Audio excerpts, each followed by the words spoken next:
Unmuted. Hello, my name is Isabella Perez, Recreation Leader for the City of Socorro. Thank you for joining today's meeting. Before the meeting begins, we would like to remind our guests to remove all hats and silence all electronic devices. No disruptive behavior or outbursts will be tolerated, and violators are subject to ejection and possible prosecution. Hola, mi nombre es Judy Rodríguez, secretaria de Planificación de la Ciudad de Socorro. Gracias por participar en la reunión de hoy. Antes de que comience la reunión, nos gustaría recordarles a nuestros invitados favor de quitarse los sombreros y silenciar todos los dispositivos electrónicos. No se tolerará ningún comportamiento perturbador ni exabrupto y los infractores estarán sujetos a expulsión y posible procesamiento.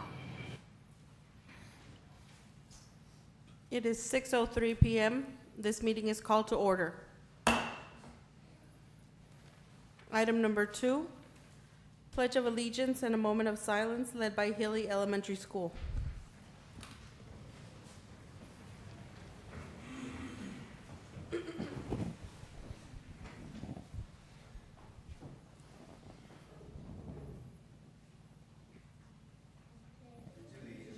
To the flag of the United States of America and to the republic for which it stands, one nation, under God, indivisible, with liberty and justice for all.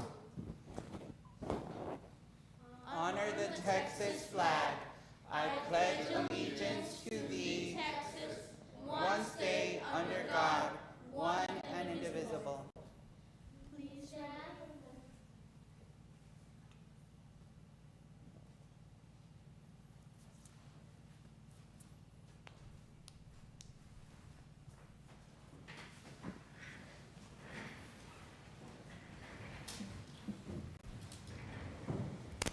We'd like to honor these students with a small token. Would Ms. Abril Corral please step forward?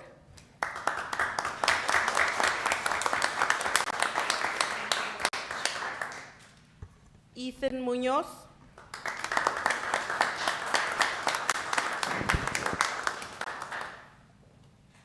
And Ms. Lluvia Vaquera.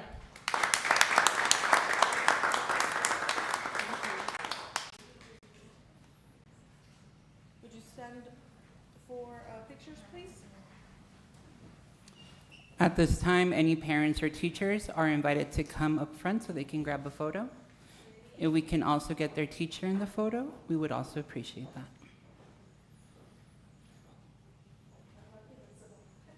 Principals too.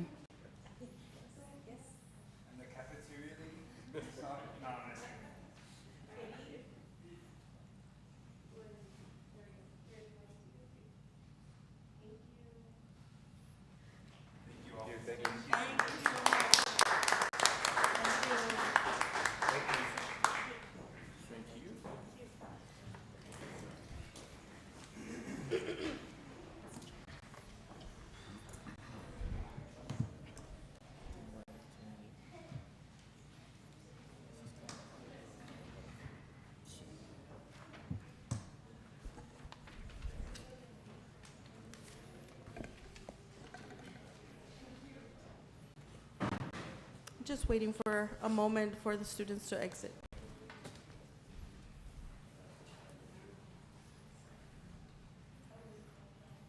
Thank you.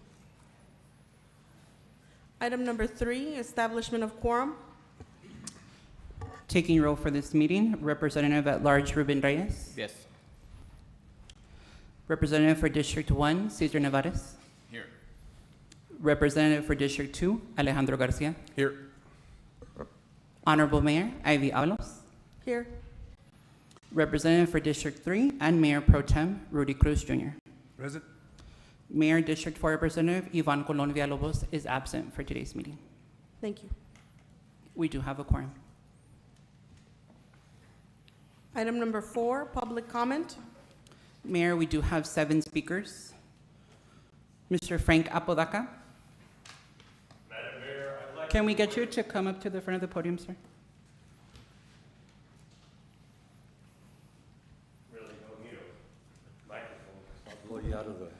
Mr. Apodaca, you have 3 minutes and your time starts now. Actually, I'd like to speak to item 10 And I'd like to withhold comments until we get to that item, if you'll allow me. Yes, sir, I think that would be fine. Thank you so very much.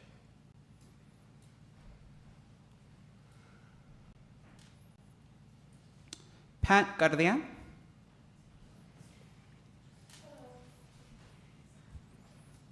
Ms. Guardia, you have 3 minutes. If you could please speak into the microphone. Your time starts now. Okay, my name's Patricia Gardea, and I live off of Patty Joe and Horizon. I'm talking about the fire yesterday that was on Horizon between Thunder and Patty Joe. I'm concerned because my back door looked into the fire, and I could hear the firefighters yelling, "Where's the water? Where's the water?" None of the fire trucks had enough water. They would turn it on for like 30 seconds, and then they'd go off. And then I have pictures that they had 2 fire trucks that had the ladders where the water squirts out. One they didn't even use because he never had water. And then the other one, they turned on, but he wasn't on that long before he ran out of water. And on the corner of Patty Joe and Horizon, there's a fire hydrant. Nobody thought to go to the fire hydrant until an hour and 45 minutes later. Then they decided to hook up to the fire hydrant. And then they finally they thought they put the fire out. And then about 8:30 last night, it started up again. But then this time they were smart. They went to the fire hydrant first, and then they went to the house to put the fire out. So I'm concerned because across the street, they're building that big old subdivision. And then behind us, I know we approved it, but they're building that big old apartment complex that has 285 units. And I know Socorro, the fire department, is volunteer, but shouldn't the fire trucks have water?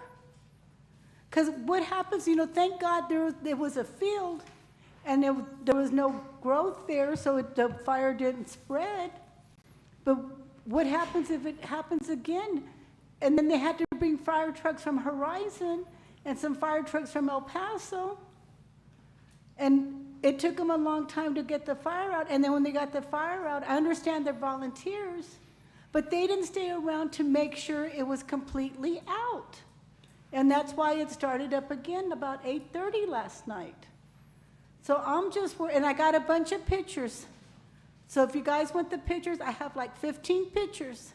So if you guys want the pictures, I'll send you pictures, but I'm just worried about, we're growing too quick and we don't have a fire department to handle the growth. And we just need to either, like we have the police department, we need to start hiring firefighters. Because I understand they're volunteers, but they have their other jobs to go to. So if something happens again, they're not gonna have water. How could they not know there was not a fire hydrant there? And then the cop was right there turning the traffic onto Patty Joe. He didn't mention, hey, there's a fire hydrant. He was just moving the traffic along for it wouldn't go down Horizon. Ms. Guardia, your time is up. Oh, okay. That's just me. Okay, thank you. Ms. Salcedo, you're not going to be speaking? Okay.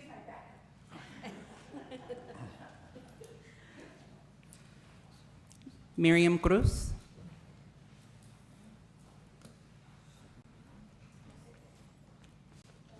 Ms. Cruz, if you could please speak into the microphone. You have 3 minutes and your time starts now. Thank you, Mr. Reta.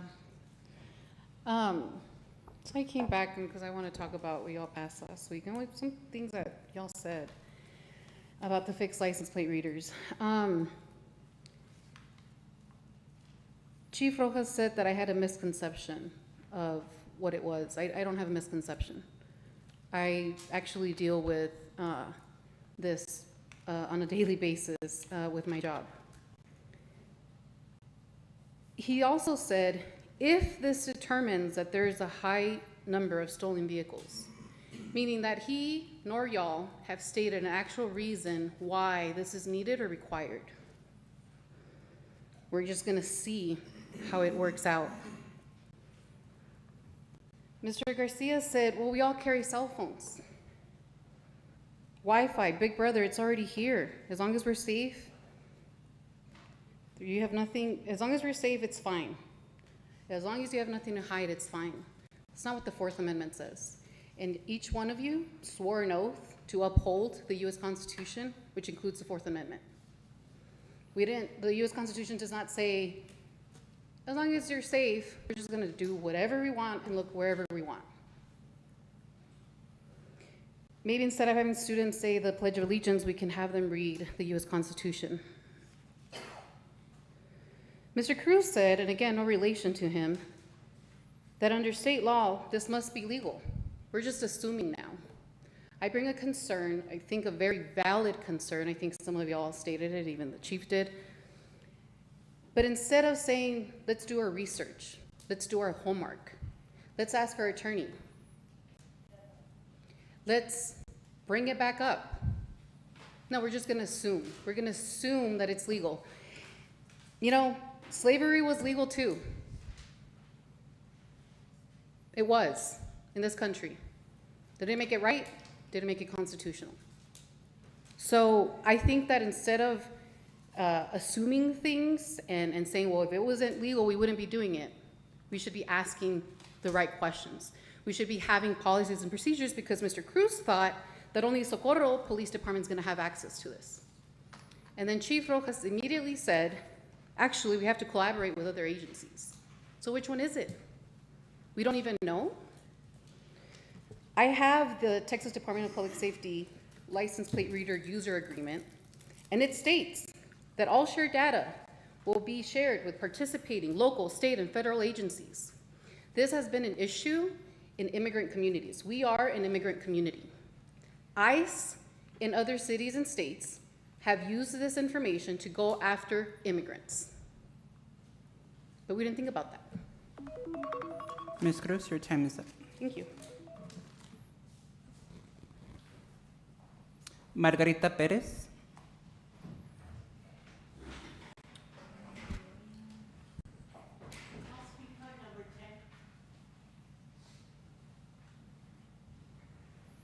Carlos Garay. I did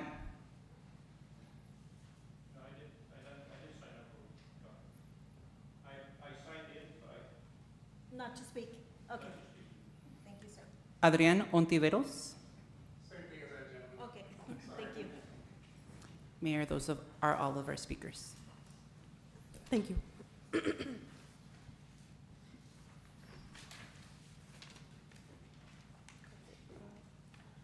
Mr. Garcia, I believe you. motion to move items 28 and 29? Second.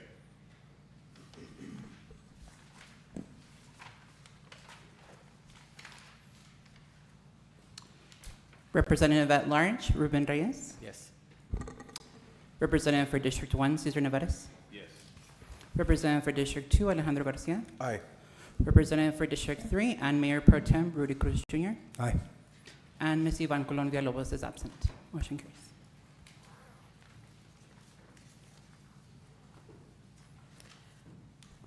This is my item. This is item number 28. And it is a discussion and action to approve the appointment of Francisco Villalobos to the Ethics Commission, Place 6. Motion to approve. Second.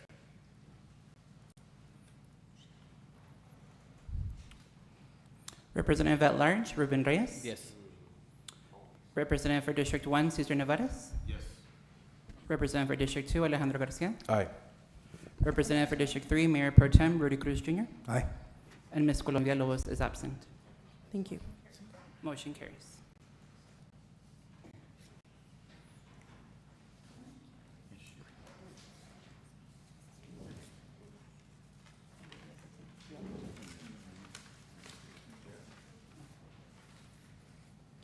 Item number 29, swearing in of newly appointed commissioner. This is, again, my item. Just a background on this, Mr. Villalobos wants to contribute to the decision-making of our government and community, and that standards are met responsibly. He has worked most of his life in customer service and retail sector as an hourly employee and management. He has learned their ways. There's always two sides of the story. Currently, he works for a tech company that provides HR services and software to major companies worldwide. Now, if Mr. Villalobos, Francisco Villalobos would please step up to the podium.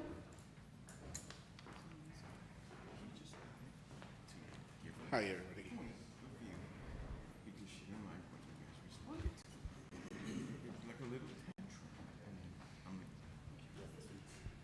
This is gonna be for him, for his training, and then also to get Olivia the information once he's done.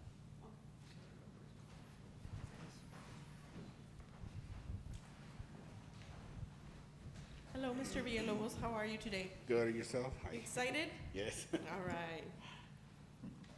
So I'm gonna go ahead and give these oaths to you. You're gonna repeat after me. That one gave me a little bit.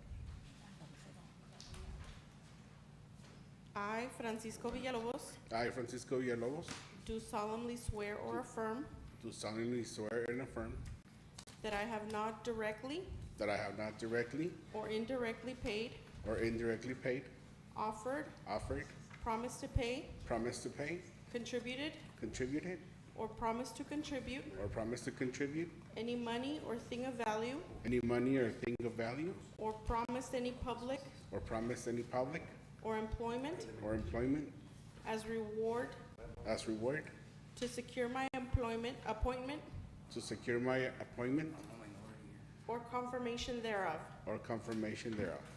One more.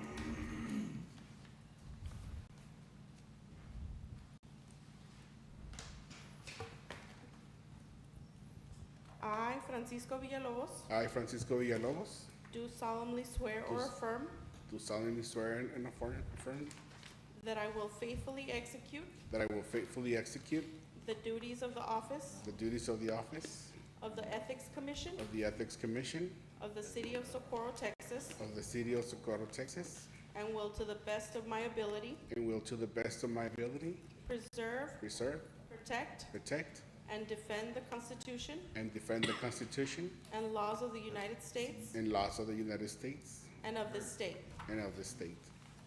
Thank you, congratulations. This is for you. I'll go ahead and get these signed for you.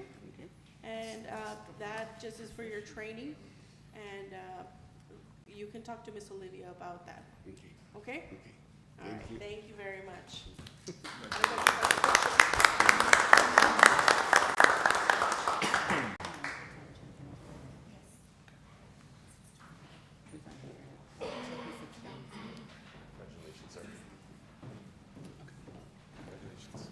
Good job.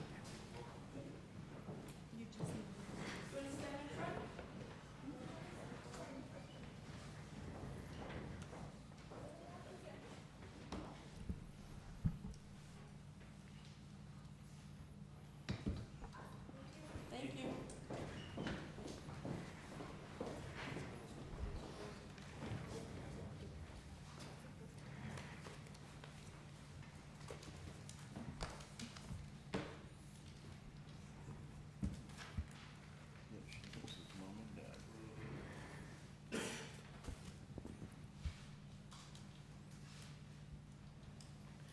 Moving on to consent agenda.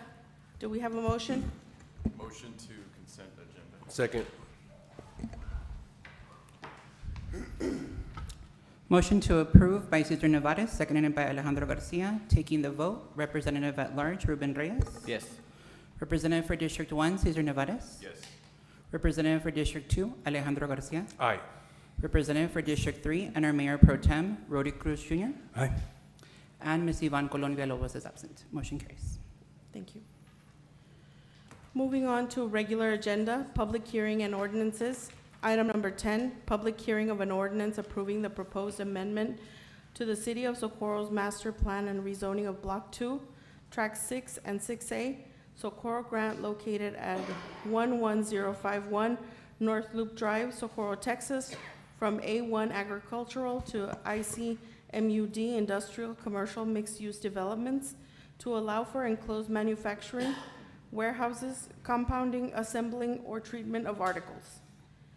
It is 6:22 PM. Public hearing is now open. Mayor, we did have 2 speakers sign up. Mr. Frank Apodaca.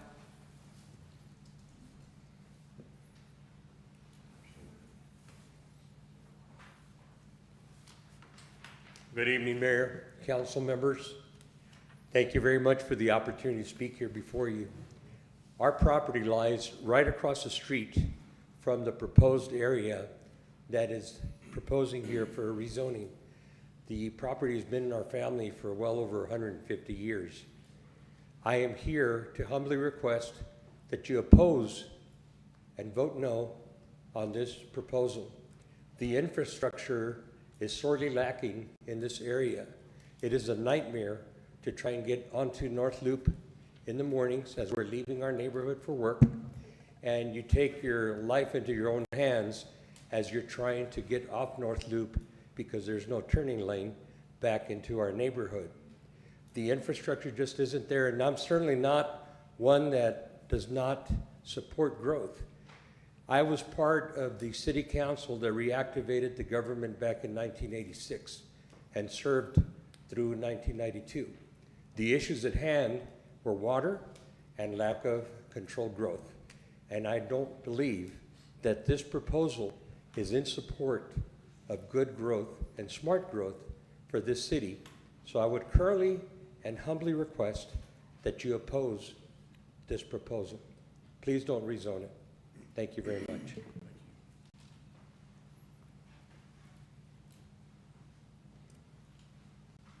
Margarita Perez.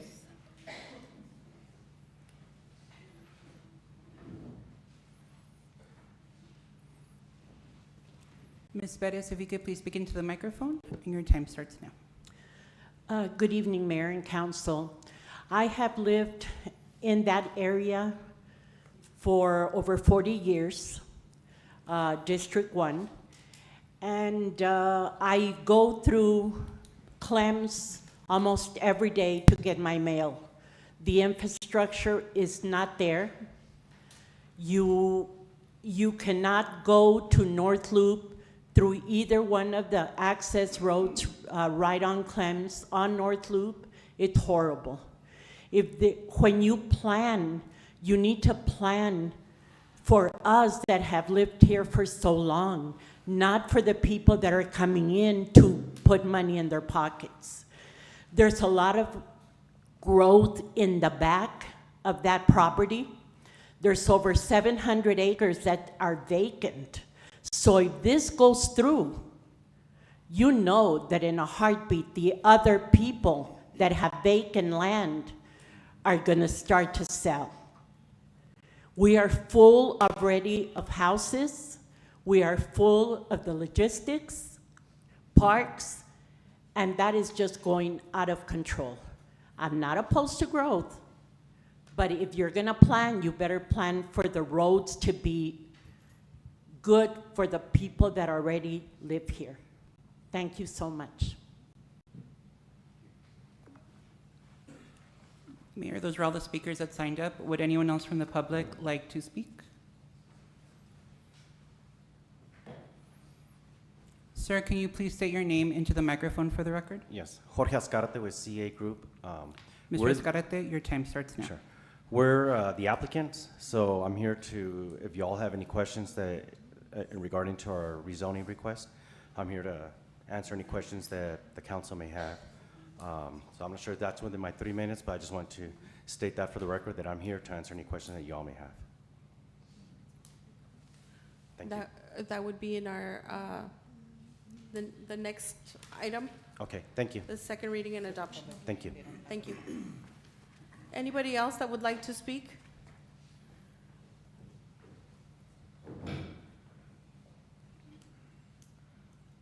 As there are no more speakers, public hearing is now closed at 6:26 p.m. Item number 11, second reading and adoption of an ordinance approving the proposed amendment to the City of Socorro's master plan and rezoning of Block 2, Tracts 6 and 6A, Socorro Grant located at 11051 North Loop Drive, Socorro, Texas, from A1 agricultural to ICMUD industrial commercial mixed-use developments to allow for enclosed manufacturing warehouses, compounding, assembling, or treatment of articles. Do we have a motion? Motion Two? to approve. Do we have a second? Second. Thank you, Mayor and Council. Good evening. Lorraine Quimiro, City Planner. Item 11 is a rezoning request for A1 agricultural to ICMUD mixed-use development to allow for manufacturing, warehousing, compounding, assembling, or treatment of articles. Hermanos Farms Ltd. owner.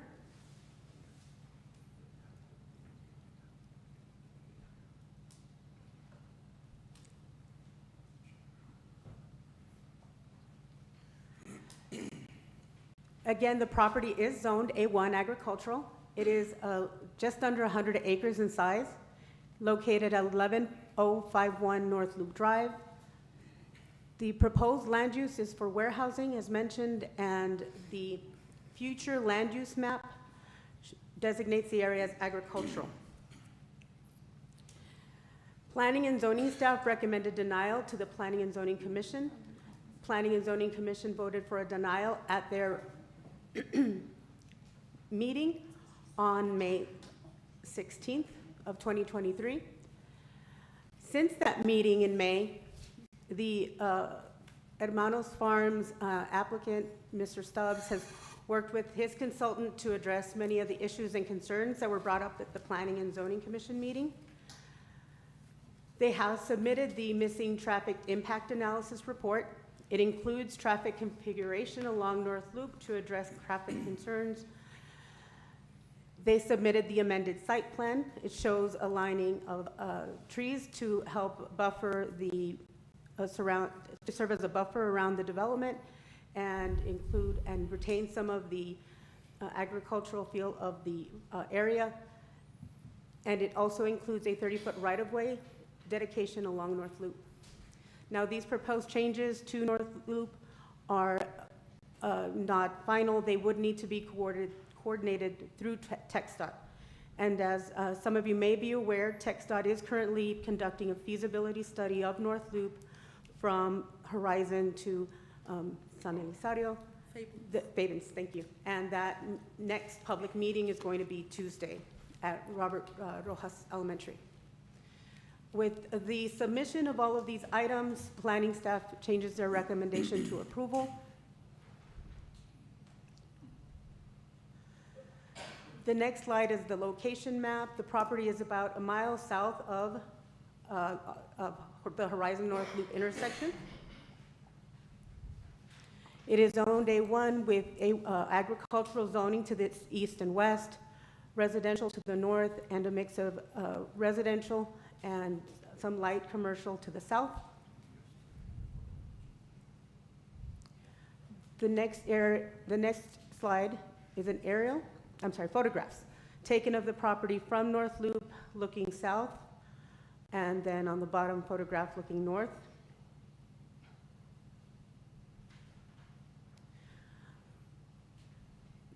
Land use of the property, again, agricultural.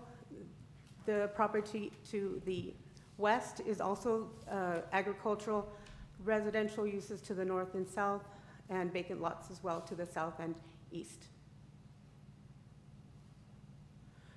Notice was given to property owners within 200 feet of the applicant's property. No notices were received written, either in favor or against the zoning request. No one spoke against or for the property application request when it was initially presented to the Planning and Zoning Commission. This was the site plan that was initially presented to the Planning and Zoning Commission. And then this is the revised site plan, shows the lining with the trees, the 3 industrial buildings, ponding areas. This development does provide both for automobile and truck parking. Building 1 is 247,860 square feet with a 6,000 square foot office space. The second building is 621,920 square feet with 35,000 square feet of office space. And Building 3, which is a smaller building to the rear, is 182,000 square feet and 6,000 square feet of office space.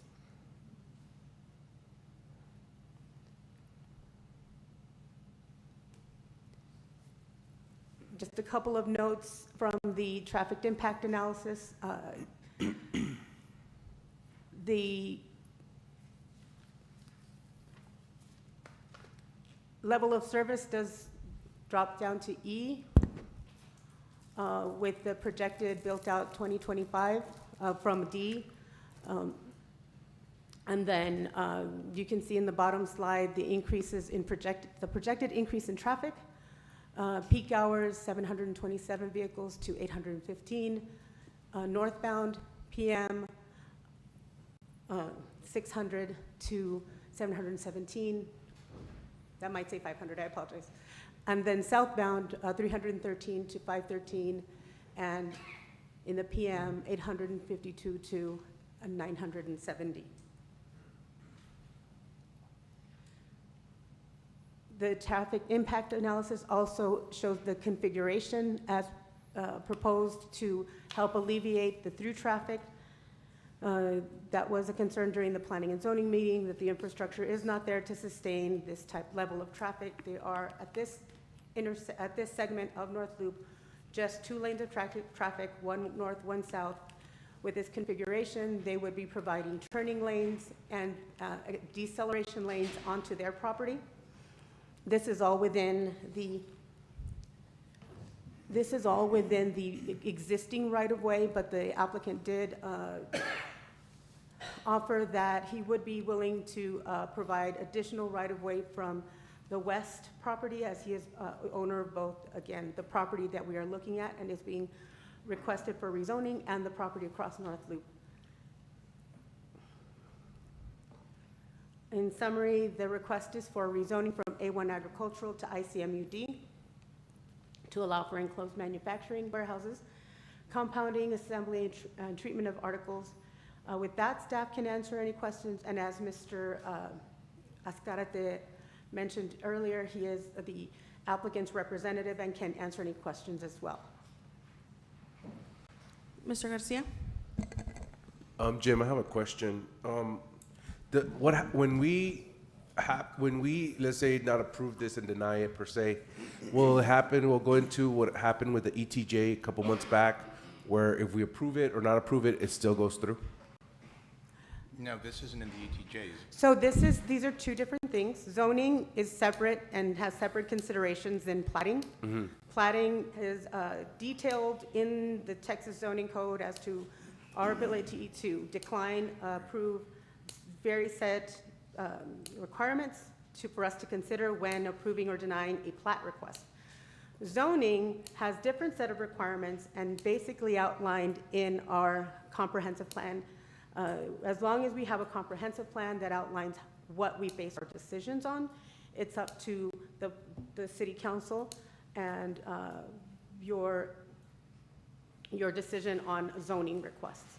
This is not an automatic approval or denial. It is on no timeline. Lorraine's correct, and you're not really approving a particular plat, and you're not really even approving a particular site plan. It's just zoning. It's just the generic category of land use. Okay. Mayor, you do have one speaker also. Okay. Mr. Cruz? And then we'll have a speaker. Thank you. I have more, it's not really a question, but I think they're comments, and I agree with a lot of the things that our public speakers are saying. I currently work in the industry of farming and ranching, and we all know that it's not what it used to be 30, 40 years ago. And my grandfather used to haul hay around, and we know the industry pretty well, but at the same time, I feel the same concerns as our constituents, that growth is good, but it has to be healthy growth. Should this council decide to rezone this, and the project that's being presented here today that's going to be presented at a later date for approval or denial, I think needs to be looked at. I'd like to see North Loop expand and grow, as well as the growth of that area. And I don't know how possible that is, but I'd like to see that. Another thing that we also need to consider is that the congestion of residential being built in Socorro. I think that regardless of what's going to be built there, whether it's going to be a school or a church, there has to be a rezoning that's going to take place. Now, what type of growth does the city of Socorro want to see? It's one that we're limited as to what can happen on that property. Property owners that own agricultural land right now do not want to farm in land anymore, and we have no say over who they sell it to. So if we have these buyers coming in and they want to,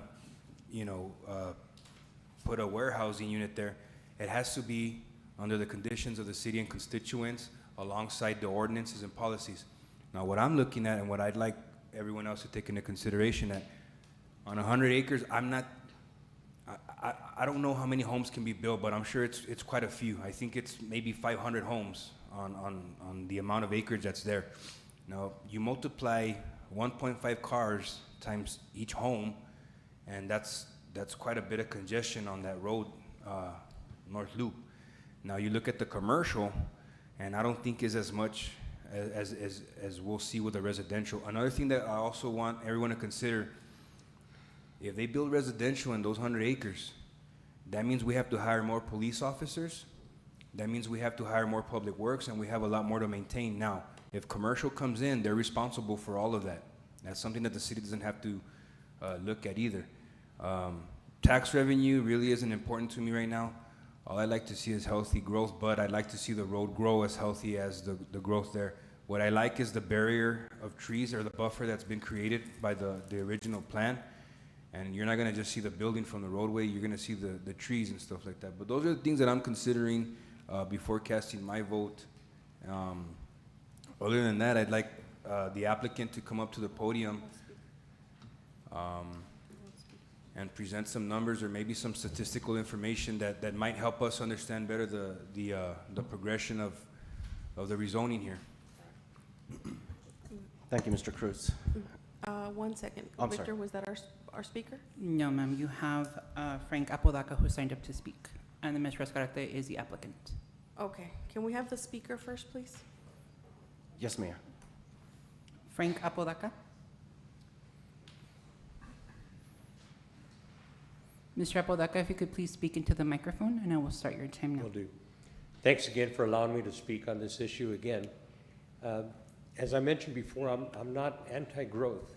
I'm for smart growth that is going to support Socorro and its families and proper growth as well. I am all for people that own their properties to be able to do what they need to do with their properties. I support that. I'm not opposing these individuals. I would prefer to see that North Loop is in fact going to have that infrastructure before moving forward on this project. TxDOT has had a 15-year plan now to expand that portion of North Loop to four lanes. But that plan's about 15 years old and nothing has happened. To the right side, as you're going east, there's an irrigation canal, which is where we get our irrigation water. That's going to be a major hazard. As a matter of fact, my brother was turning in to come visit me, and someone hit him from behind and went off-road and into the bridge that we use to go into our property. That's how much of a hazard it is. When you're turning in, people will honk at you, and they don't want to slow down. People don't maintain their speed there. So I would beg of you again to not support this yet until we have the infrastructure. Thank you very much. Thank you. You have another question, Mr. Garcia? Yes, so what I'm looking at here and thinking about, I'm thinking of Nuevo Hueco tanks. The road was made for Nuevo Hueco tanks, and then the logistics center came in. What is the possibility, Ms. Quimiro? What is the possibility of North Loop being widened, or what are we looking at a timetable for North Loop to have that infrastructure in place? When asked that question during the TxDOT feasibility study meetings, they don't present a timeline. Right now, they are at the preliminary steps of a feasibility study, and it's really difficult to say when their improvements will be in place. Ms. Rodarte? Yes, I just want to add that normally the people have to come in before the infrastructure comes in, right? So that's why it always feels like we're playing catch up, but funding comes available to us once you identify the need, and that's why the study is here. So it seems backwards. Unfortunately, that's just how the system is set up, is that the congestion has to happen first before the infrastructure comes in. Mr. Nevares? Congestion's already there. What used to take us not even a minute to get onto North Loop, now with all the construction towards Clint, it's hard for us to get on North Loop now. So I'd like to hear what we're doing about this and what TxDOT is doing, not just the lip service we're getting. I do understand these folks. We've been there for more than 30 years. And yes, I've spoken to Mr. Stubbs, I've spoken to Scarate. But we need resolution here. Growth needs to be responsible growth that makes sense, that makes this a win-win situation for both us, that we've been here for so long, and of course, the farmer that wants to sell his property. I understand that, but it needs to be responsible growth. Thank you. Questions? Will there be any, back to the point, will there be a right-of-way for construction of North Loop? Mr. Escarate? Good evening, Jorge Escarte with CA Group. Mayor, to answer your question, if there's going to be right-of-way? Right-of-way for eventually for having the expansion of North Loop. Correct. As part of our, what we submitted as part of our traffic impact study for mitigation to alleviate the concerns that were heard from, just not from the traffic impact study, but also from the P&Z, is we're dedicating right-of-way for the future expansion of North Loop. So typically, Mr. Representative Garcia, when you talked about Nuevo Tanks, I worked on that project. So actually, the industrial didn't come first, or the roadway didn't come first. The reason the roadway came in is because the adjacent developers were willing and dedicated right-of-way for the widening of Nuevo Tanks Road to identify the alignment. So if developments were not to occur, then the city was going to have to go spend dollars, their city tax dollars, to go acquire the right-of-way so they can identify the 120-foot, whatever TxDOT had identified, the width of the right-of-way. Go secure all the right-of-way, all the pieces. Once it gets identified, then they can go to letting for construction. The reason it sped up the project is that the developers dedicated the right-of-way and deeded some of the land over to the city of Socorro to kind of bring the project to the forefront. And originally, where you're looking about having, where all the warehousing is right now, off of Nuevo Tanks Road, all that was going to be residential. I think if you do some research back, it was actually single-family residential zoned. It was probably 1,200 homes, if I'm not mistaken. And obviously, that's when the Amazon happened and obviously started catching on fire. And the growth for having some type of logistics to support some of these facilities started developing around this area. And you see that continued, not just in Socorro, you're seeing that in El Paso, you're seeing that in the county, as well as in the Clint area where some of that warehousing is occurring. just because right now El Paso community as a whole is a very hot market, just because of our logistics and proximity to the Juarez area. Some of that growth that's happening over there by Clint is because also the Tornillo port of entry that has opened up to allow for commercial truck traffic is now facilitating vehicles back and forth. But I think there was a comment mentioned, what is it that we're doing about North Loop? Is right now North Loop is a 50-foot right-of-way. If you go back to what North Loop is from Horizon Boulevard to the west, it's 120 foot right-of-way. When we saw this project and other projects that were working further down in the Clint area, TxDOT had reached out to us and said, hey, we want to work with you. Can you share your information so that we can have a study that is actual study, not just that we think what's going to happen in the development, but hopefully what you all are planning to put in this area so that we can actually have actual numbers. The more actual numbers they have on what's happening with the growth, the better they can identify a project and try to secure the federal funding for it. As you all know that serve on the MPO, some probably and the people in the public do not know this, but a project does not move with federal funding without the right-of-way being acquired. And typically that is the municipality's responsibility, is to secure the right-of-way of whatever is identified as part of the project that the feds or TxDOT has identified.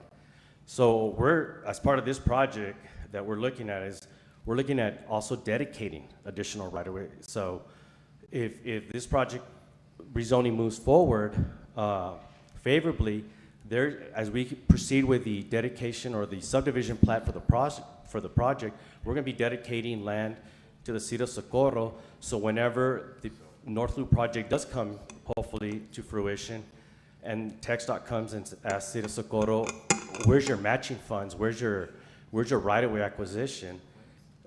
You guys come to the forefront and say, we've already acquired some of this right-of-way through either platting or other means. I know over there by Leonora Estates, there was right-of-way, because we also did that subdivision out there. There was right-of-way already dedicated for the future widening of North Loop. Also Sunset Valley, the subdivision that is across Leonora, they also dedicated right-of-way for the future expansion of North Loop. So you start looking at it, pieces are starting to come together that would probably, hopefully, make the project a lot more feasible to be able to move forward and a lot quicker if the city has acquired some of the right-of-way. So what we're asking here is to change the zoning to an ICMUD. I did run some numbers comparing residential versus industrial. And in the residential, on the AM peak hour, you typically have a 7% increase on residential as compared to warehousing type of development. In the afternoon, the residential has a 31% increase over warehousing. And that makes sense because typically the warehousing are not operating in that time. You see more of the residential or residential vehicles going back to their home. If you look at it from an ADT, ADT is an average daily traffic, which means it's a 24-hour period that they evaluate this. And going residential, it actually has a 72% increase as compared to warehousing. Because you do have a lot of in and out on residential throughout the day, whereas in the warehousing or manufacturing, it's limited to certain time frames as the business is being operated.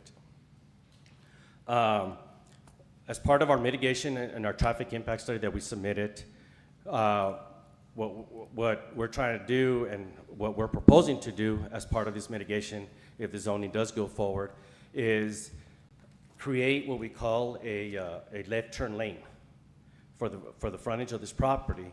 So as people are either are coming from west to east, they're going from Horizon Boulevard, trying to make a left turn into the facility, they'll shift into the left turn lane to allow the through traffic to be able to go in and out. It's not backing up the vehicular traffic.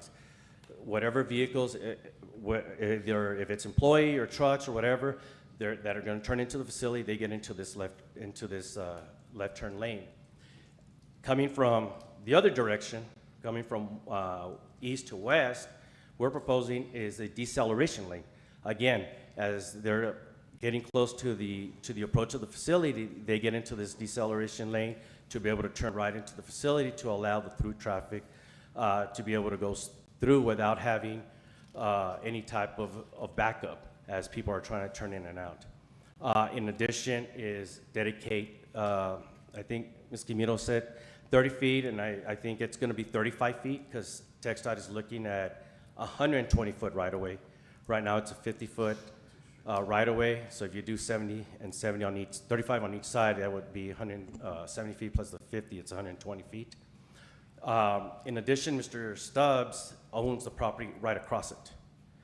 As part of this rezoning, he's also willing to dedicate 35 feet on the other side of his property so that now you have a full 120-foot right-of-way that whenever North Loop does come to fruition, City of Socorro has the right-of-way acquired for that portion and hopefully tries to move the project a lot further up. And like Mr. Olarte did mention is the way the system is backwards, don't get me wrong. TxDOT does not fund projects until you have an issue. And it's unfortunate. It's not my formula. It's not the city's formula. It's not City of El Paso. It's no one. It's just, I think it's the feds, really. It's the federal government that passes it down to the state. At the end of the day, we're the affected ones. Right, I totally agree. Let's call it the way it is, sir. Right. I'd like to speak. Yes, Mr. Nevares? Now, bring up that slide. The one outlined in red is the property we're talking about, Correct. okay? All that stuff in the back, see that open field? That's being worked on already. Okay? Going back to what Ms. Gardea said. Okay? Proposed on that other side of Horizon are apartments. On this other side, it's all that. They're cleaning it. There's going to be more apartments on that side and possibly housing. To avoid Horizon or the impact of all the traffic this is going to create, where do you think people are going to start taking? Clems Road onto North Loop to try to get away from all that traffic that's in and out. I need for you folks to come back with an empathetic, responsible solution to what we're proposing here. I understand. If I was the property owner, I want to sell. I have to sell, right? But do it in a responsible, empathetic way that our folks, including myself, because I'm right next to it, are not harmed by this. That's all I have to say. Thank you. Sure.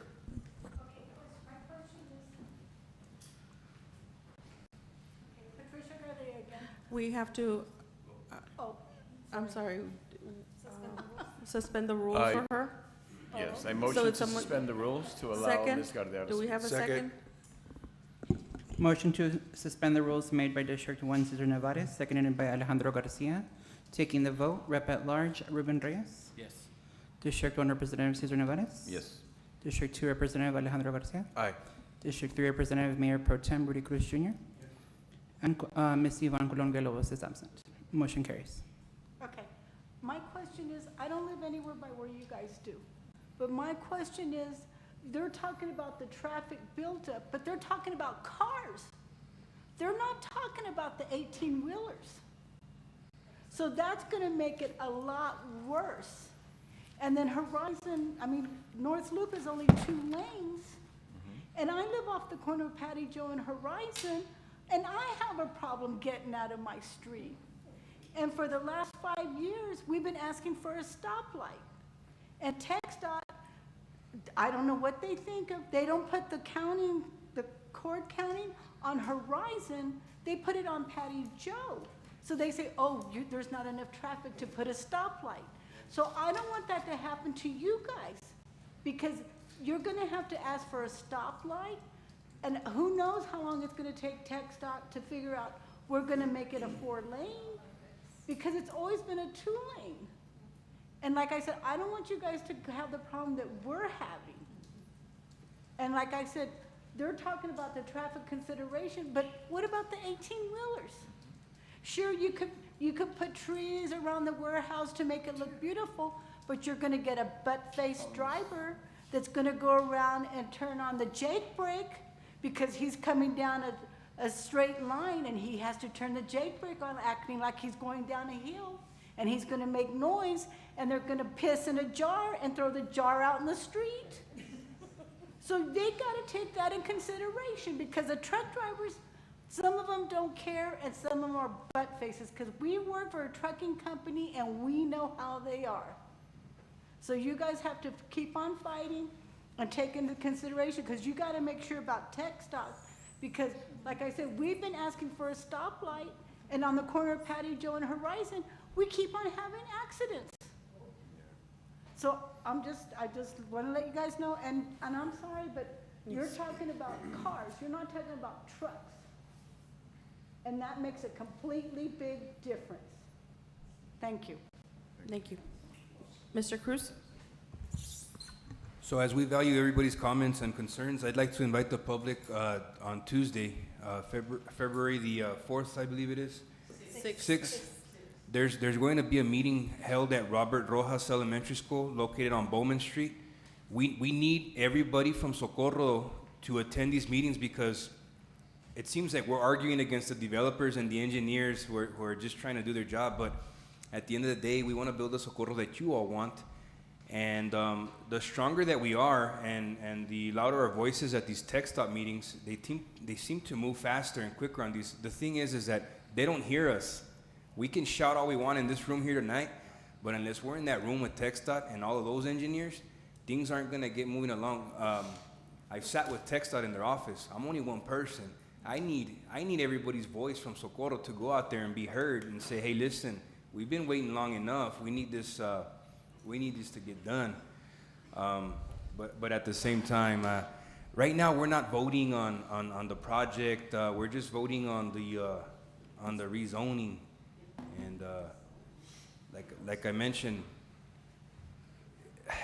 the owners are stuck with 99 acres of vacant land there. So what is it that Socorro wants? They don't want houses. They don't want commercial. What is it that you want? A vacant lot to fill up with weeds?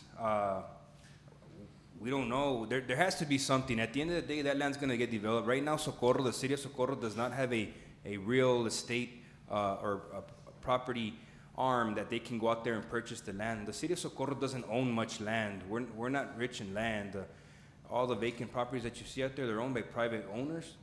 But until then, what is it that the people want? I guess if the street was a 4-lane highway, would that please the people? We don't know that yet. But please go to the TxDOT meeting at Robert R. Rojas next Tuesday and voice your concerns. We need to hear you all speak at these meetings. Thank you. What time is it? I believe it's 4 p.m.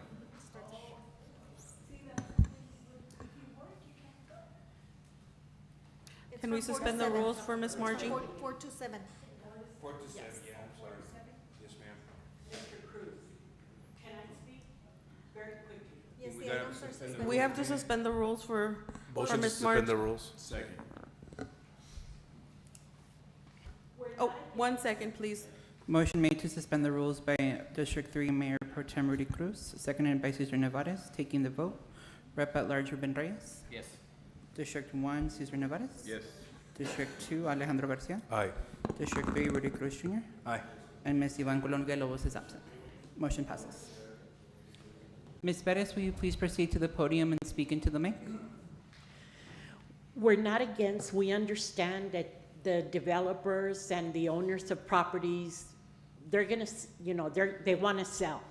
And we know it's either gonna be commercial or whatever. And we're only talking about North Loop. It's not just North Loop. That's why you guys need to really plan. I know for a fact that Clem's is gonna be a disaster because all that property runs all down and up to North Loop, to the canal and up. And all of that property, if it's being worked on right now, Mr. Milligan Mr. C.P. Brown and everybody else wants to sell. Those properties have been vacant for over 3 years before, because they haven't farmed anymore. It's not feasible for them. Now, it's not only, okay, so they're gonna go down North Loop if it's commercial, and then they're gonna go down through Buford, all the way to the bridge, if they're commercial. See, all of those, they need to plan. You guys, as a city, your roads are gonna be horrible. I mean, and I understand there's no money, there's no funds. I've had problems with funding already, and I've given up. But this right here is hitting me real close to home, and TxDOT, what? Am I gonna see it? The 15 years? It's already been there 15 years, that study. I told them at your last meeting here, am I gonna see it? I'm 70 years old. Am I gonna last 15 years? Probably not. So you really need to think when you're planning. And I understand that they need to sell or whatever, but look at your roads before TxDOT, because it's not only TxDOT, and you know how they work. And we will be at the TxDOT meeting. Thank you. Thank you. You have something? Mr. Reyes? I got a question. Oh, I'm sorry. If we were to deny this item, when could they come back and bring it up again? 12 months. 12 months?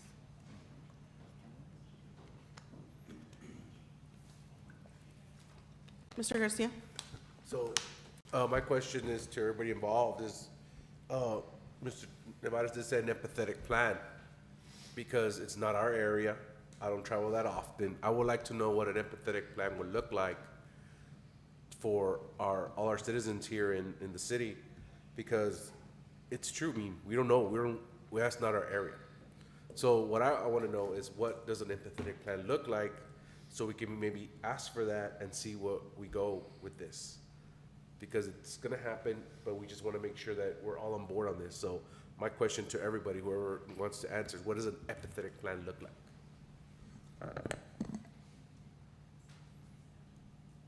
Who are you asking that to? Anybody who wants to answer? I have no idea what an empathetic plan would look like, because, is it like a 4-way? Is it a 6-way? What would an empathetic plan look for our residents to make sure that we can do this? Because right now we're in a standstill, and I'm just not 100% sure what it would look like. I don't know if anybody, our residents or Mr. Scott here would tell us what could that possibly be.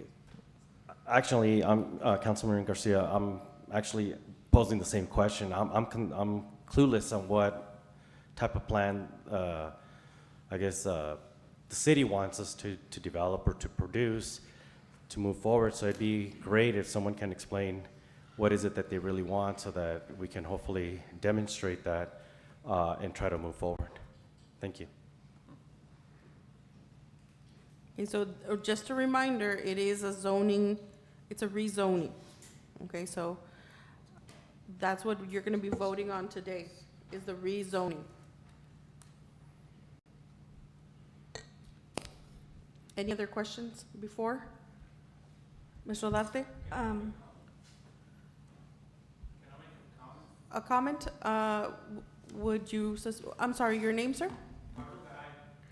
Would you suspend the rules for Mr. Garay? Motion to suspend the rules. Second. Motion to suspend the rules by District 2 Representative Alejandro Garcia, seconded by Representative for District 1, Cesar Nevares. Taking the vote, Rep. at Large Ruben Reyes. Yes.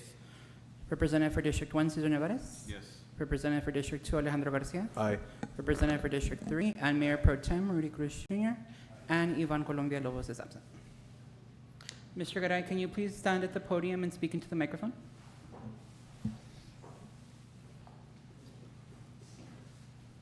Thank you, Mayor and the council. I just want to make a comment in behalf of in favor of Socorro. He came to sell this project my suggestion to you, should you ever, not that I agree with what they're trying to get, should you do, that place should be a secure area, responsible for them to take care of it, the roads, and in addition to it, if they're verbally committing to giving you access for future, we need to have that in writing so that we won't be fighting with dot text for that extra money to purchase their property. So I figured if we're gonna go that route, let's secure whatever we can, because they're benefiting out of it.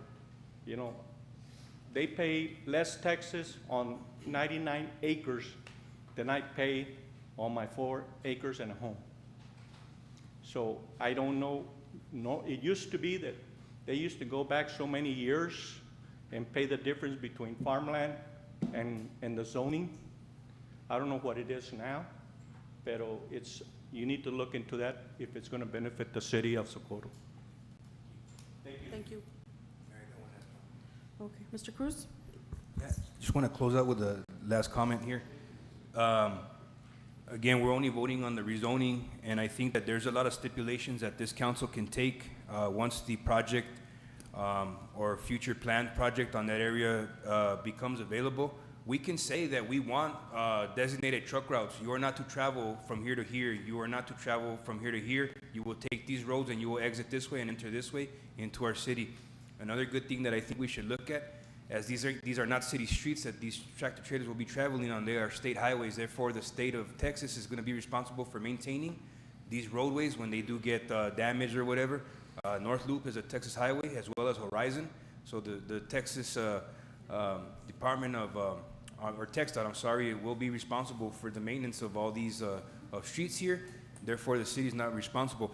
In addition to that, I think that these projects here are the type that will trigger a more effective and more, I guess, a faster approach to widening this street here, because now we have a bigger leg to stand on here. I think that these projects are the ones that trigger this type of growth for our roadways here. That's just something that you all might want to consider. Thank you.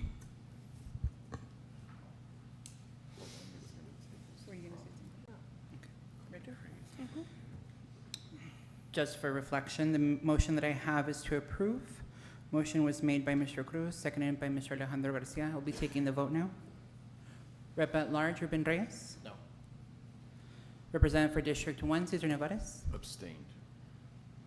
Representative for District 2, Alejandro Garcia. Abstain.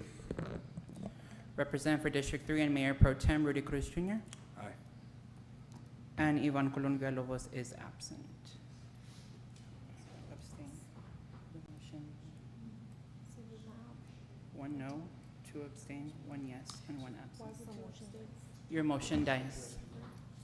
Your job is to make a motion. Like, I understand why he would, I have 1 no, because 2 abstain, it's, and the 1 project yes, is and right 1 next to his absent. house. I'm torn. You're torn? I can make a decision. Okay. 1 no, 2 abstain, 1 yes. Reassure that this is going to happen, and then I'll be more. Just, no, I get it. I understand that She gets to vote? there is a, So Mayor, you do get to vote just because we have a tie. Mayor Ivy Avalos. Yes. Motion passes. Motion passes. Motion passes. Yeah, yeah, they can. Yeah. So it's just a rezone. Yeah, they're still gonna come back with the plans and, Yeah. yeah, Rezoning now opens the door for a. to something Yes, else, so. Exactly. Yeah, exactly. Okay, moving on. Item number 12, public hearing of an ordinance to approve a replat and variance request for East Wind Industrial Replat A subdivision, being Lot 1, Block 1, and Lot 1, Block 2, East Wind Industrial, Socorro, Texas. Motion to approve. No, I'm sorry. it's a public hearing. Sorry. It is 7:11 PM. Public hearing is now open. Are there any speakers for this item?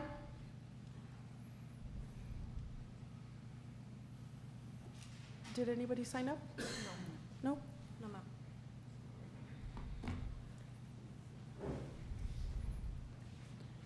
As there are no speakers for this item, public hearing is now closed at 7:12 p.m.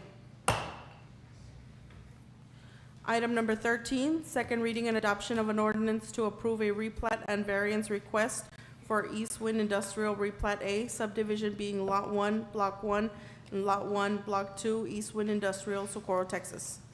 Motion to approve. Second. Thank you, Mayor. Item 13, East Wind Industrial Replat A.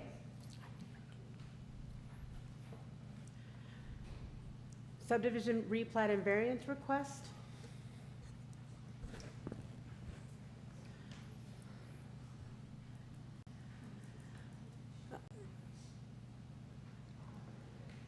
Some general information about the property. The legal description is Lot 1, Block 1, and Lot 1, Block 2 of East Wind Industrial. The property owner is El Paso Logistics, LLC, Representative Adrian Holguin Ontiveros. The lot is 185.34 acres in size. It is zoned ICMUD and currently vacant. The future land use map for the area designates this as light industrial. In summary, the request is for approval of a replat and variances. The variances included a reduction in the minimum setback for properties facing minor arterials and a reduction in the total number of parking spaces required for development, as well as an increase in the maximum allowable height for the buildings in the ICMUD district. Planning and zoning staff recommended approval of the replat with the variances requested. Planning and Zoning Commission voted for approval of the replat and variances requested to approve a minimum 45-foot front setback and to approve a maximum of 55-foot height for the buildings and to approve the parking lot variance so long as it complied with the approved development plan, which is one parking spot for every 2,000 square feet. And this was done at their previous meeting held January 16th. This property is located on the gateway, and it is zoned, as I mentioned, ICMUD. Property to the south is outside of the city of Socorro city limits, and then the property zoning to the north is a mix of industrial and unclassified zoning.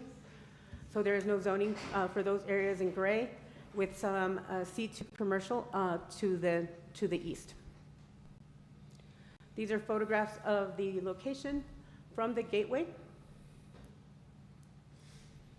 Here is an aerial image of the property, currently vacant. Vacant land to the east and north and south, and some residential, and then also additional residential to the west.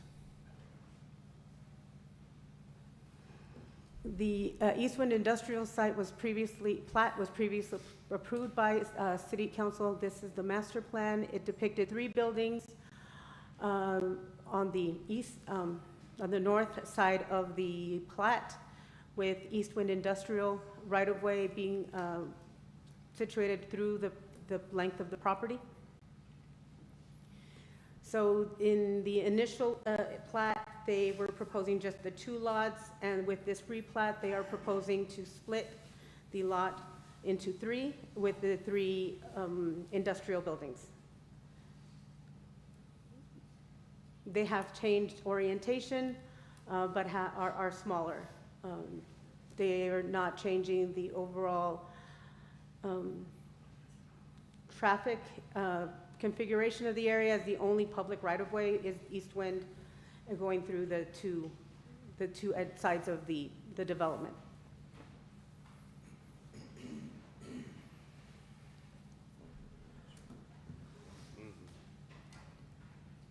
A little more about the variance requests. Again, Planning and Zoning staff recommended approval. Planning and Zoning approved the replat, reduction in the setbacks. And this would be the frontage along all of Eastwind to the 45-foot front setback. And here is a bit of detail. Here are some depictions of the building, the height. The request is for 55 and the ordinance limits the height to 45.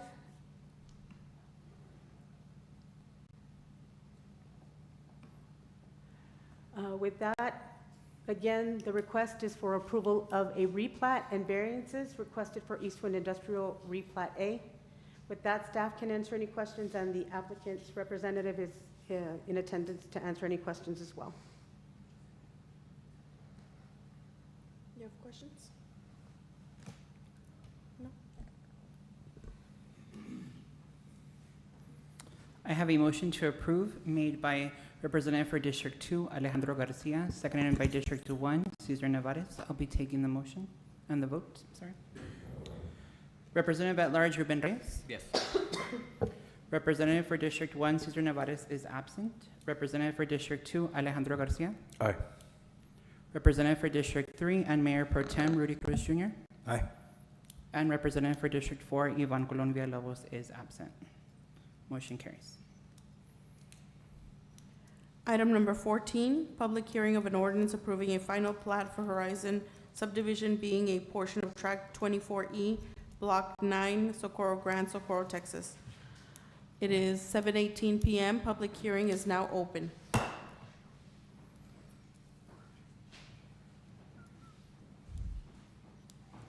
No speakers, Mayor. No speakers? No speakers. Would anybody like to speak on this item? Everybody just left.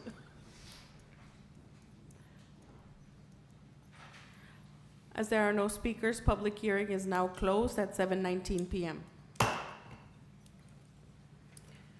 Item number 15, second reading and adoption of an ordinance approving a final plat for Horizon subdivision being a portion of Tract 24E, Block 9, Socorro Grant, Socorro, Texas. Do we have a motion? Motion to approve. Second. Thank you, Mayor and Council. Item 15, the Horizon subdivision final plat being a portion of Tract 24E, Block 9 of Socorro Grant. Property owner is Horizon Properties LLC, and the lot is 3.75 acres in size. It is currently zoned M1. The current land use is commercial, and the future land use map projects this area for commercial.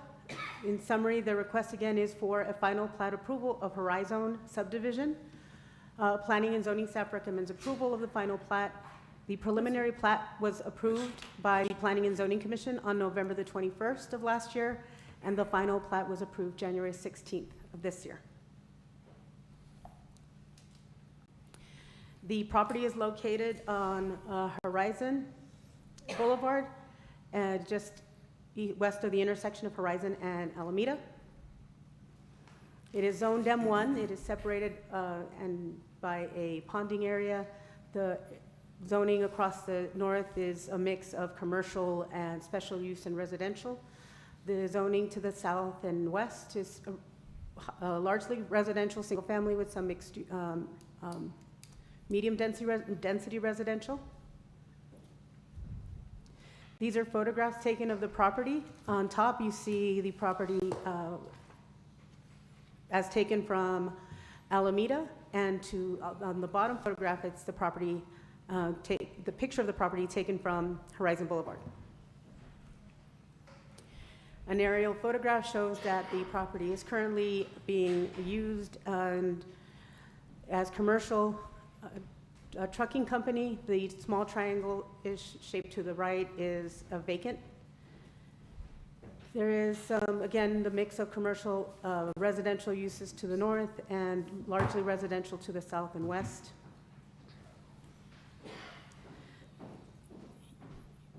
You saw the preliminary plat and approved the Horizon subdivision preliminary plat. This is for the division of the current parcel into 2 lots. And the final plat for your consideration. They are requesting approval of the final plat for Horizon subdivision. With that, staff can answer any questions. The applicant and representative are not in attendance today. Right. Questions? I'll go ahead and take the vote. I do have a motion to approve made by Representative for District 2, Alejandro Garcia, seconded by Representative at Large, Ruben Reyes. Representative at Large, Ruben Reyes. Yes. Representative for District 1, Cesar Nevares. Yes. Representative for District 2, Alejandro Garcia. Aye. Representative for District 3 and Mayor Pro Tem Rudy Cruz Jr. Aye. And Ms. Yvonne Colon Villalobos is absent. Motion carries.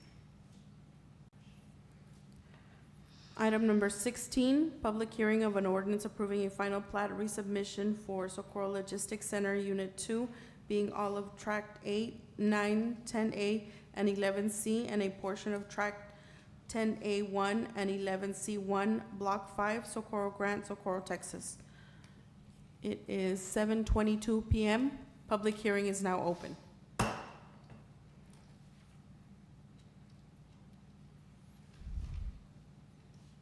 There are no speakers, Mayor.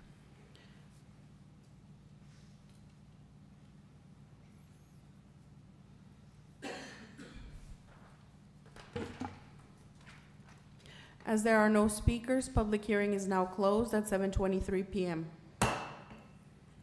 Item number 17, second reading and adoption of an ordinance approving a final plat resubmission for Socorro Logistics Center, Unit 2, being all of Tract 8, 9, 10A, and 11C, and a portion of Tract 10A1 and 11C1, Block 5, Socorro Grant, Socorro, Texas.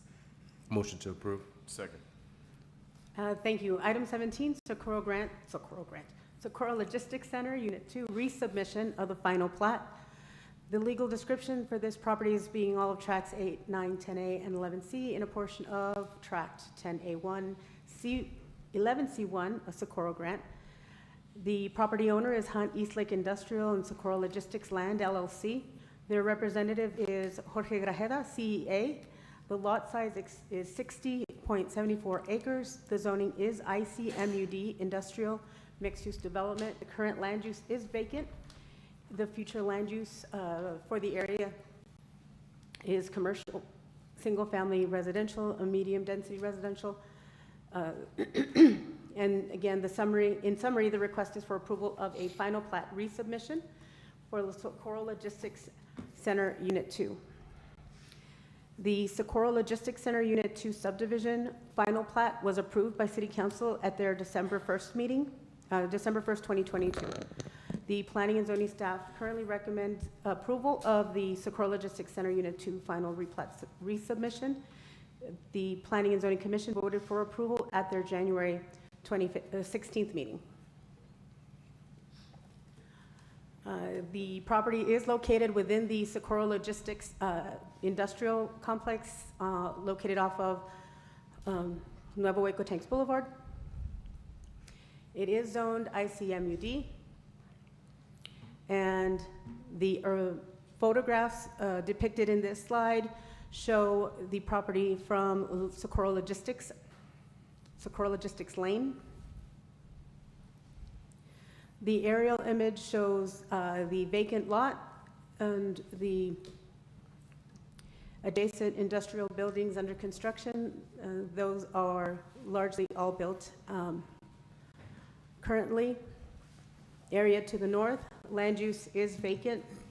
To the south, there's a strip of vacant commercial use, some commercial land, and residential land uses. This is the original master plan that was submitted and approved along with their zoning request. The property in the center that is long and exactly, this is the property that is being considered for resubmission. The applicant had not submitted the final plat for filing, so they are within a window of being able to come back to City Council and request a resubmission. The outline of the lot has not changed. They are merely splitting the two buildings. The two buildings are reduced in size. They are adding additional parking, moving the ponding area, adding an additional access from Nuevo Hueco Tanks. So this is the amendment to a master plan and the split of the initial lot. So Again, no changes to the exterior other than the addition of the access to Nuevo Eco Tanks Boulevard. With that, again, this, in summary, the request is for a final plat approval resubmission of Socorro Logistics Unit 2. With that, staff can answer any questions, and Mr. Azcarate is here with CEA, who can answer any questions that you might have as well. Questions? I'll begin taking the vote. I have a motion to approve by District 2 Representative Alejandro Garcia, a second by District 1 Representative Cesar Nevares, Representative at Large Ruben Reyes, Yes. Representative for District 1 Cesar Nevares, Yes. Representative for District 2 Alejandro Garcia, Aye. Representative for District 3 and Mayor Pro Tem Rudy Cruz Jr., and District 4 Representative Ivan Colon Villalobos is absent. Motion carries. Thank you. Item number 18, public hearing of an ordinance to amend Chapter 2 Administration, Articles 4, Boards, Commissions, Agencies, and Authorities, Division 8, Building and Standards Commission, Section 2-276, Members and Terms. It is 7:28 PM. Public hearing is now open.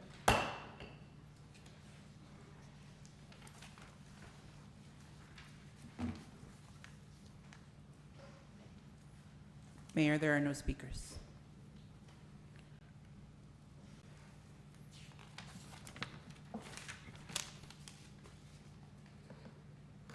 As there are no speakers, public hearing is now closed at 7:28 PM. Thank you. Oh, one moment, I'm please. sorry. Yes. Item number 19, second reading and adoption of an ordinance to amend Chapter 2 Administration, Article 4, Boards, Commissions, Agencies, and Authorities, Division 8, Building and Standards Commission, Section 2-276, Members and Terms. Do we have a motion? Motion to approve. Second. Thank you. A little bit of background. Staff was directed to prepare bylaws for the Building and Standards Commission so that they can call upon to meet if needed. After reviewing the ordinance, and staff identified a discrepancy in the number of appointments to the board, this ordinance merely rectifies that discrepancy. The ordinance calls for a panel of 7 members made up of 5 regular members and 2 alternates. Staff recommends that the regular members be appointed by each city representative and that the mayor appoint the 2 alternates.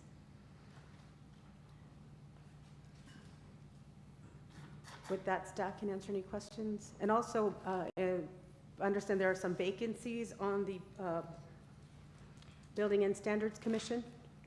How many vacancies do we have? Just out of curiosity. I Do you know? believe it was 4. 4 And I vacancies? don't have the list to tell you which, but I can check with Olivia And email it to you. and Okay, follow sounds up. good. Thank you.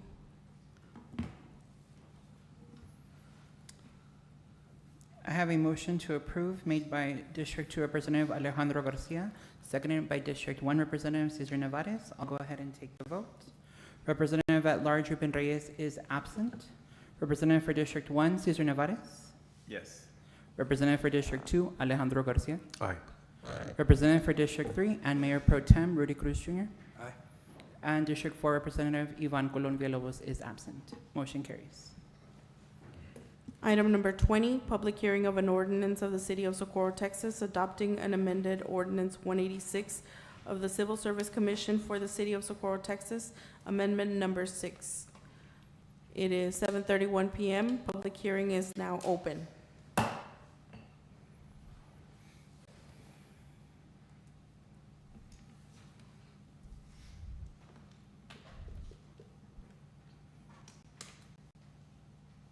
As there are no speakers, public hearing is now closed at 7:31 PM. Item number 21, second reading and adoption of an ordinance of the City of Socorro, Texas, adopting an amended ordinance 186 of the Civil Service Commission for the City of Socorro, Texas, amendment number 6. Motion to approve. Second.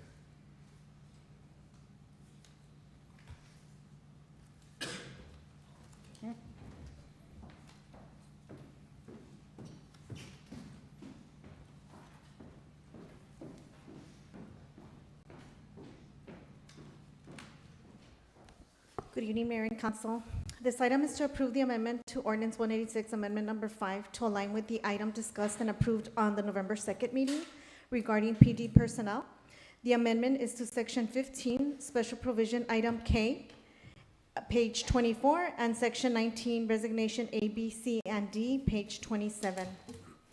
Section 15, this action is allowing the city manager to extend temporary promotions due to the absence of an employee due to sickness, disability, or other approved absences.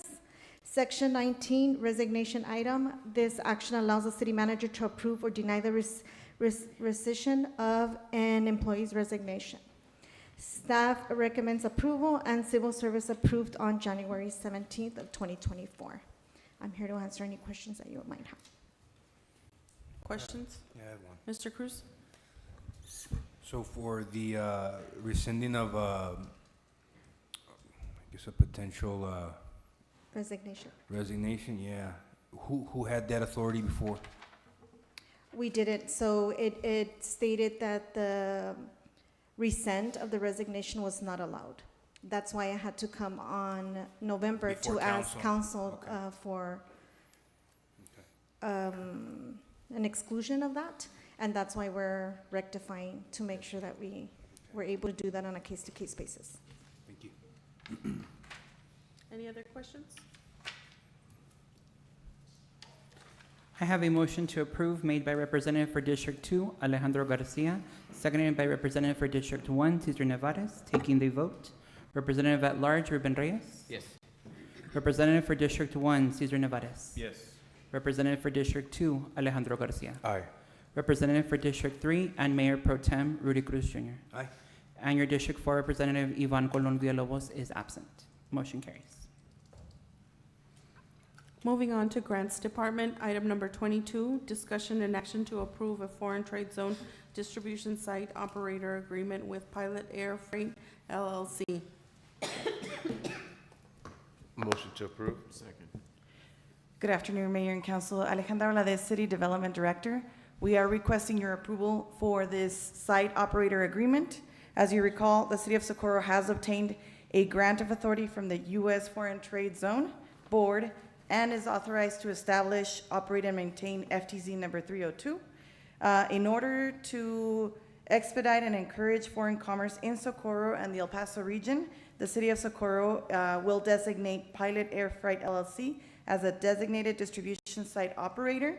The agreement is in your backup, and we do have our in-house FTZ expert, Mr. Jose Quiñones, available if you have any questions on that agreement. Questions? I have a motion to approve by Representative for District 2, Alejandro Garcia, seconded by Representative for District 1, Cesar Nevares. Taking the vote, Representative at Large, Ruben Reyes. Yes. Representative for District 1, Cesar Nevares. Yes. Representative for District 2, Alejandro Garcia. Aye. Representative for District 3 and your Mayor Pro Tem, Rudy Cruz Jr. Aye. And Representative for District 4, Ivan Colon Villalobos is absent. Motion carries.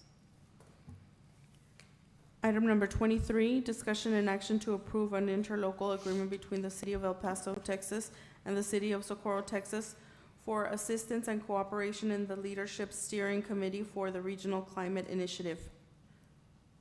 Motion to approve. Second. Good afternoon, Mayor and Council. Alejandra Valadez. We are requesting your approval to participate in this Leadership Steering Committee for Regional Climate Initiative.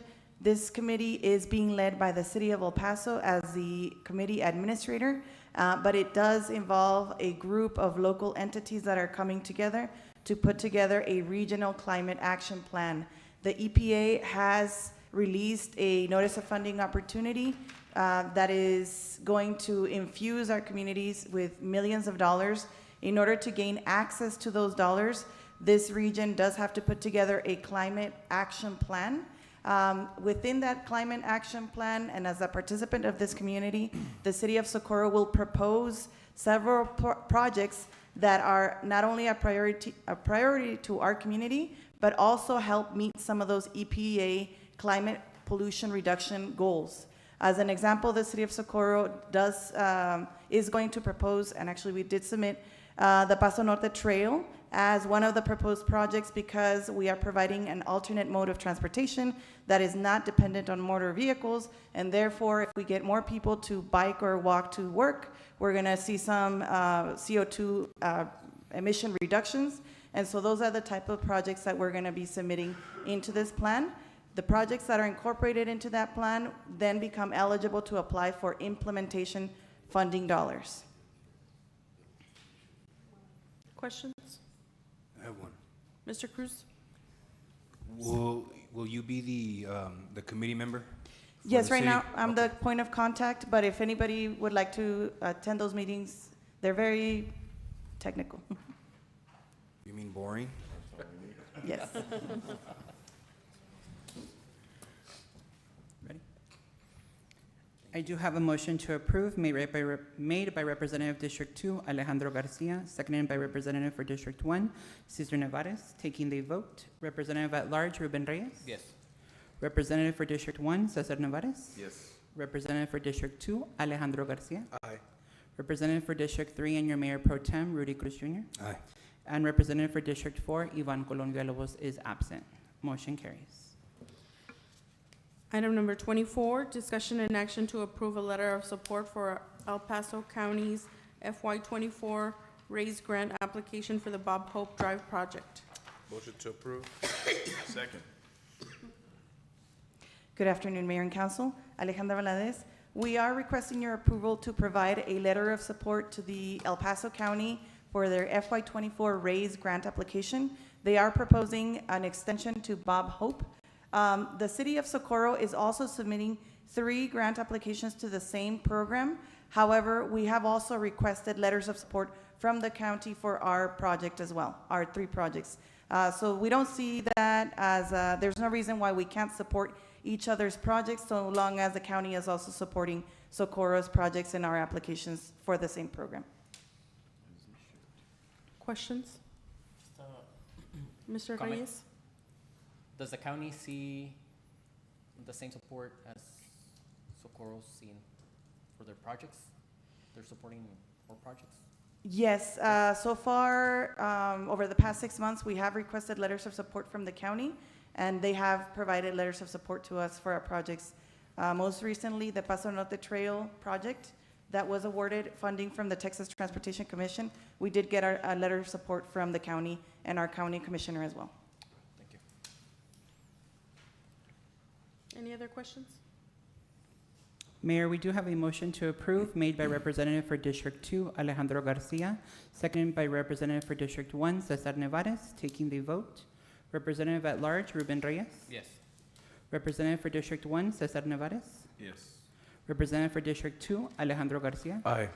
Representative for District 3 and our Mayor Pro Tem, Rudy Cruz Jr. Aye. And your District 4 Representative, Ivan Colon Villalobos, is absent. Motion carries. Thank you. Item number 25, discussion and action to update the ARPA spending framework for the city of Socorro, Texas. Motion to approve. Second. Good afternoon, Mayor and Council. Alejandra Valadez.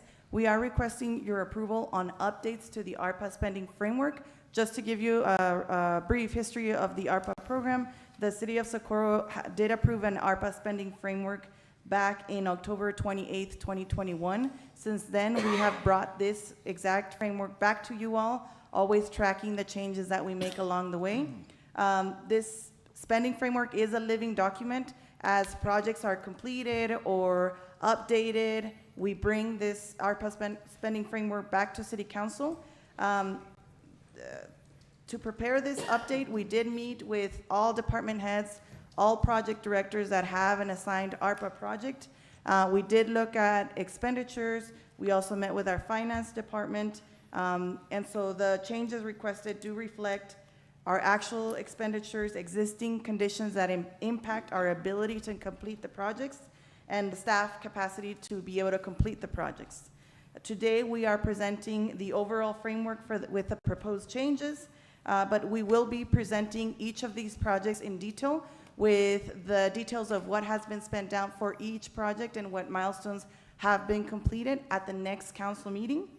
In general, if you look at the ARPA framework, there is a decrease of approximately $362,000, and that is so that our project budgets match the exact amount of ARPA allocations that we were awarded, which is $8.5 million. So if you see in the backup, the total for our ARPA allocation was approximately $8.5 million. The total of our proposed projects, after talking to our project directors and amending those project budgets, is that exact amount of $8.5 million. So our remaining balance is $0. If you have any questions. I just have one. Mr. Cruz? How has the reporting been, this is through the Department of Treasury, correct? How has the reporting on behalf of the city of Socorro been with them? Are we in good standing? So far, yes. So last year we did miss a couple of items in the report since then, and those were identified with our finance department. Since then, we have been meeting regularly with our finance department and with our department heads to make sure that when we spend down, we are allocating that expenditure to the correct grant code, so that then on the finance side, we're able to capture that and capture that in the report. So right now, Alvina and Dolores and myself, we've been going through all of our expenditures, and it looks like we will have a good annual report that is coming up. That deadline for the annual report is April 30th, and so we think we're doing pretty good right now. We feel pretty confident. Thank you. We do have a motion to approve made by District 2 Representative Alejandro Garcia, seconded by Representative for District 1, Cesar Nevares. Taking the vote, Representative at Large, Ruben Reyes. Yes. Representative for District 1, Cesar Nevares. Yes. Representative for District 2, Alejandro Garcia. Aye. Representative for District 3, and our Mayor Pro Tem, Rudy Cruz Jr. Aye. Representative for District 4, Ivan Colon Villalobos, is absent. Allow me 1 second. Moving on to Recreation Department, item number 26, discussion and action to award the fireworks contract for the 2024 Independence Day Extravaganza event to Big Dog Pyro in the amount of $35,000. Motion to approve. Second. Good evening, Mayor and Council. My name is Victor Reta, and I am your Director for Recreation, amongst other divisions for the City of Socorro. This evening, I do come before you to go ahead and ask permission to go ahead and award a contract for our upcoming event. The Independence Day Extravaganza, also known as Index, will take place on Saturday, June 29th, 2024, at Kruger Park. Gates will open at 6 p.m. with the fireworks show starting at 9. We will return with live games, music, rides, vendors, and a fireworks display, which this council will award, hopefully the largest in the county. Yes. Just as a reminder, we have a really great turnout for all of our events. This is a free event for our community, and it's one of our great events that we do market for quality of life. The reason why we're also asking to go ahead and request action is it will also allow us to go ahead and move forward with the marketing and also obtain more sponsorships than the year before by getting a head start. Staff is recommending to work with Big Dog Pyro, as they quartered more shells and higher level of shells, meaning you're going to get more bang for your buck physically and metaphorically. But they're also a trusted vendor and have been with us in years past. We did reach out to 4 fireworks companies, and we did receive 3 quotes. This is Mayor and Rep at Large, just remember. The 2 entries we got were from Precision Fireworks and Big Dog Pyro. Precision did give us 1 quote for $30,000 for a 19-minute show. Big Dog Pyro gave us 2 options ranging from $25,000 to $35,000 for a 15 to 25-minute show. Both are a previous vendor, as mentioned.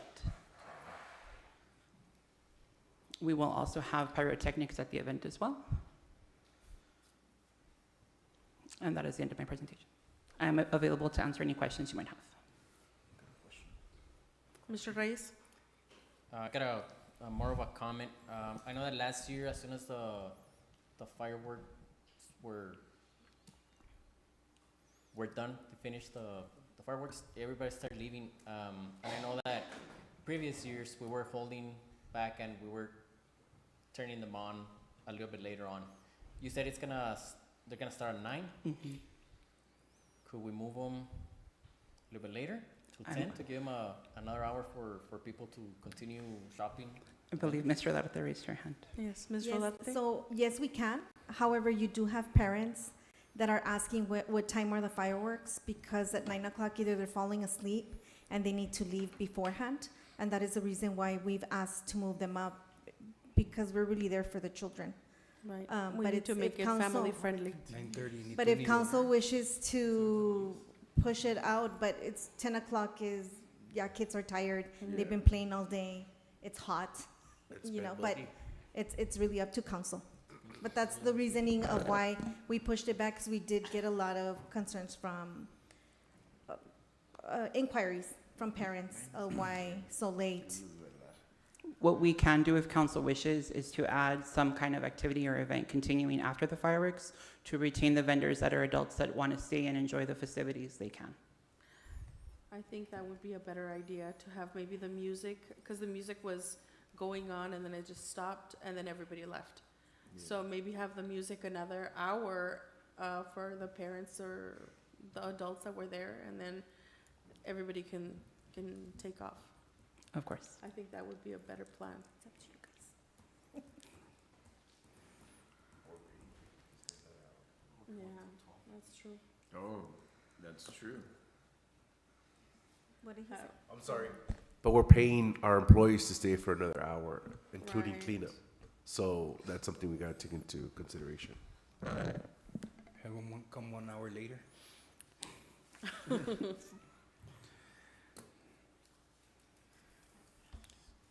What are your thoughts? I leave it as this.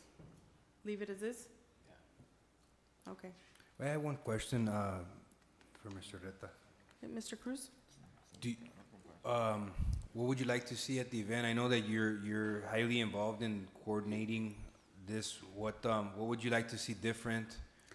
So one of the things that we are really excited about that Ms. Victor, Bet, I hate to be a stickler, but we're probably not properly posted for that broader question. I see. Hold on, let me read this here.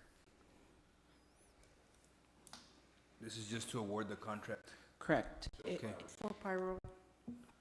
okay. Well, we can bring that up in a later agenda item meeting and discuss the details. and What, further. if I may, I can do another agenda item to give you an update, because there is another contract that will be needing to get awarded, or discussed, I should say. I think that would be a good idea. We'd all like to, I'm sorry? Yeah. We're ready? Anybody else have any questions on the fireworks?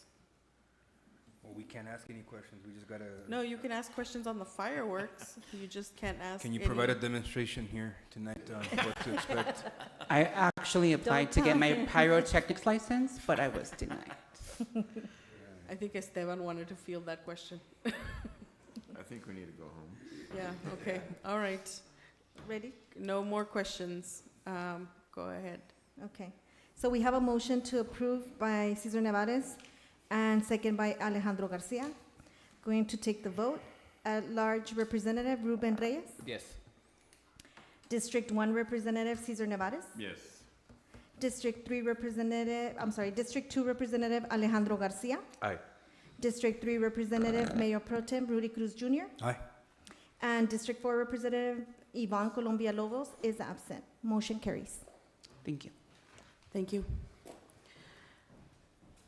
City Manager, item number 27, discussion and action requesting approval of a 58,000 allocation to fund the salary of the City of Socorro Community Initiative, CSCI Executive Director. Do we have a motion? Motion to approve. Do we have a second? Second. Good evening, Mayor and Council. This item is to approve the funding for the CSCI Executive Director contracted salary. Funding the salary will allow the CSCI Executive Director to continue working on securing grant funding in support of making the CSCI nonprofit organization self-sufficient.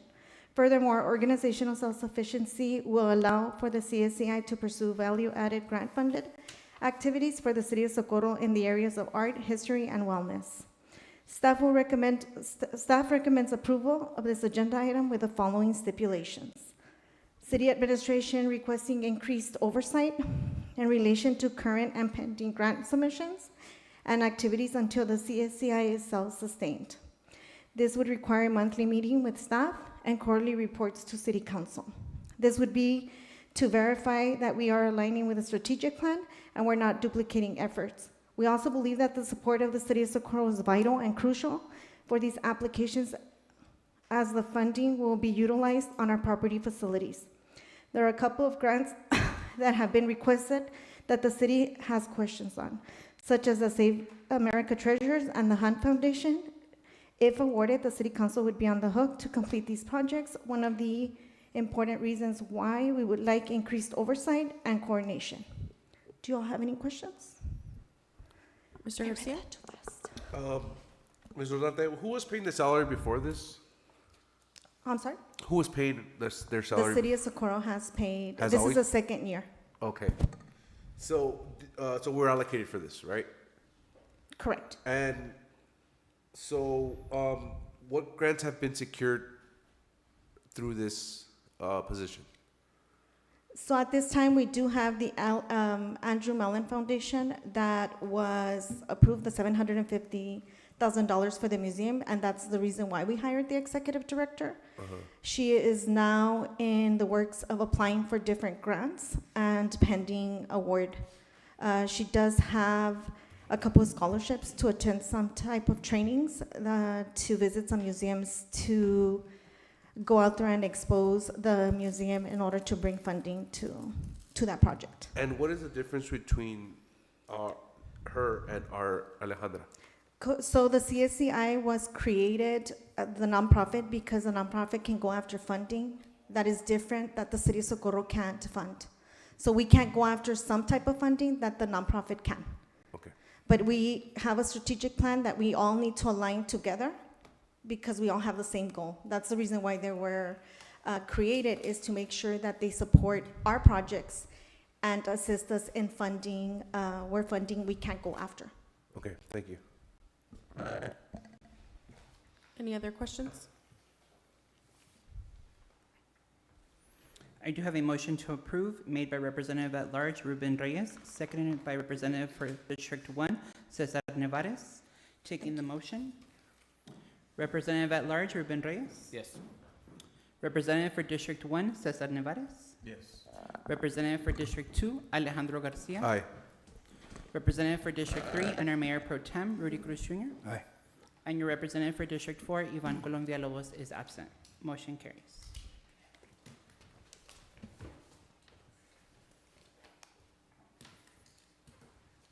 Mr. Martinez, do we have anything for items 30, 31, and 32? No, ma'am. Do we have a motion? Motion to delete items 30 to 32. Second. I have a motion to delete items 30 through 32. Motion made by Representative for District 2, Alejandro Garcia, seconded by Representative for District 1, Cesar Nevares. Taking the vote, Representative at Large, Ruben Reyes. Yes. Representative for District 1, Cesar Nevares. Yes. Representative for District 2, Alejandro Garcia. Aye. Representative for District 3, Rudy Cruz Jr., and Mayor Pro Tem. Aye. Your representative for District 4, Ivan Colom Villalobos, is absent. Motion to adjourn. Second. Meeting adjourns at 7:55 PM. Oh, I'm sorry, vote. I have a motion to adjourn made by Representative for District 2, Alejandro Garcia, seconded by Representative for District 1, Cesar Nevares. Taking the vote, Representative at Large, Ruben Reyes. Yes. Representative for District 1, Cesar Nevares. Yes. Representative for District 2, Alejandro Garcia. Aye. Representative for District 3 and Mayor Pro Tem, Rudy Cruz Jr. Aye. And your representative for District 4, Ivan Colom Villalobos, is absent. Motion carries. Meeting adjourns at 7:56 PM. Good night.